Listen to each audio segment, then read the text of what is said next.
Good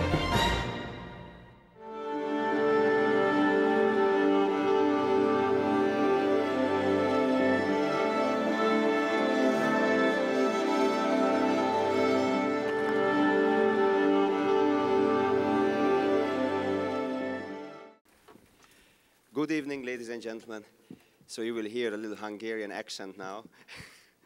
And I am very happy that I am having the chance, and this is the 6th year that I have the chance to work with Symphony Under the Stars, that I am very happy and very proud for. Those of you who are here for all the 6 years, you might remember that 3 years ago it was very windy, very cold, when we had the lady from Kazakhstan with the $6 million Stradivarius violin in her hands, and she said that the insurance company won't pay her if something happens in the cold weather with the instrument. And we could convince her that maybe the new piece that we premiere will be more important than think about insurance and money. And finally, she decided we were right. And she came out and she played. And today evening, you know, all the time I'm thinking, how can I give you more colorful, different program? And this will be something like that. Totally different we have ever done before. I got an idea that in the beginning of the previous century, start of the 20th century, there was a big struggle in composition, and composers didn't know what to do. We had the big tonal inheritage from the Baroque, the classical, the Romantic period, that Mahler was stretching the edges by these monument pieces, that it was a big challenge for both musicians and the audience, and there was no way to go that way. Schoenberg came up with another idea with the atonal music that audience were running out of the concert hall from. They said, wait a second, doesn't make any sense, we can't enjoy that. So people, composers were thinking what to do, what we could do. And one trend in France, they came up with the idea that they purchased thoughts from painting, Impressionism, to try to paint just the first impression. You know, when we got a first impression, we don't see the picture with the details, just an impression, few ideas. And this is that they adapted to the music, Debussy and Ravel. And after they learned that in the other side of the ocean, in America here, the jazz starts to get a huge popularity growing that they didn't know. So they started to study jazz, and after they involved lots of harmonies to their own impressionistic vocabulary. So I thought I should make a parallel with these two. To play Debussy here, it's not a good idea in outside, but Ravel, I thought the Spanish composer who totally adapted this idea, he has a piece, the Bolero, that he composed that made him the most famous Spanish composer in the 20th century. So I thought we will play for you Ravel Bolero first, which is a very crazy piece actually. He has one idea based on the Bolero rhythm, jum chaka cha chum chaka cha chum pam pam chaka cha chum chaka cha chaka cha chaka, just like that, and you will hear that for 17 minutes now. So let's start with that.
Thank you very much, ladies and gentlemen.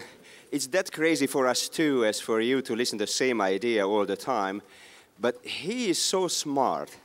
So when I started to study music in university 31 years ago, an orchestration teacher said, you just have to analyze Ravel's Bolero and you will know what orchestration is.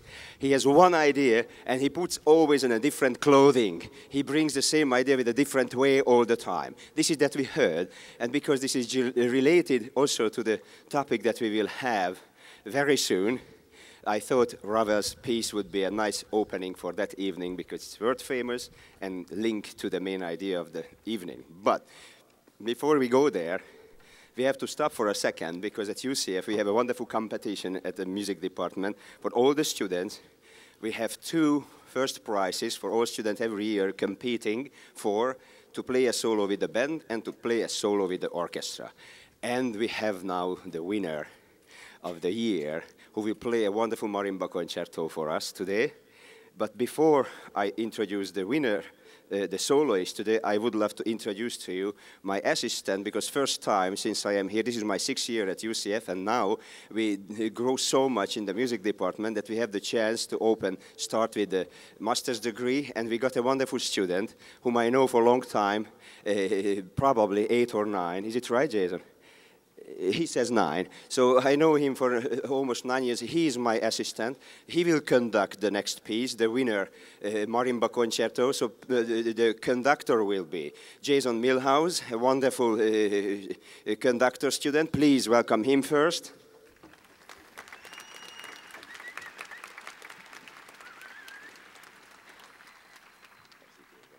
And now let's have the winner of the competition, whose first prize was to play this Marimba concerto with us. And he just educated me how to say his name, full name. So Joe Moore III. Please welcome him.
music by Professor Jeff Rupert.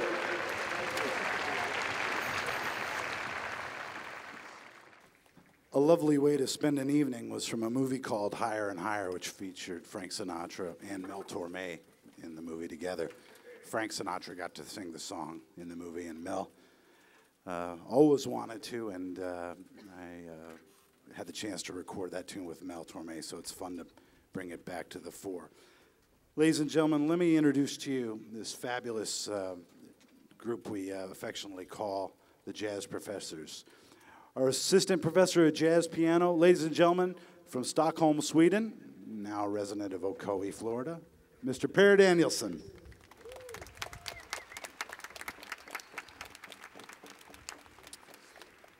From the Bronx, now from Ocala, our great drum teacher. He's recorded over 25 albums with the Bill Evans Trio.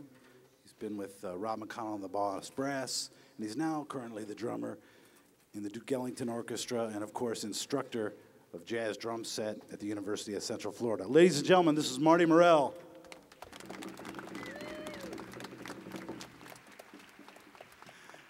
And our bass player is from Normal, Illinois, and now he lives in Clearwater. His name is Richard Drexler, instructor of jazz bass.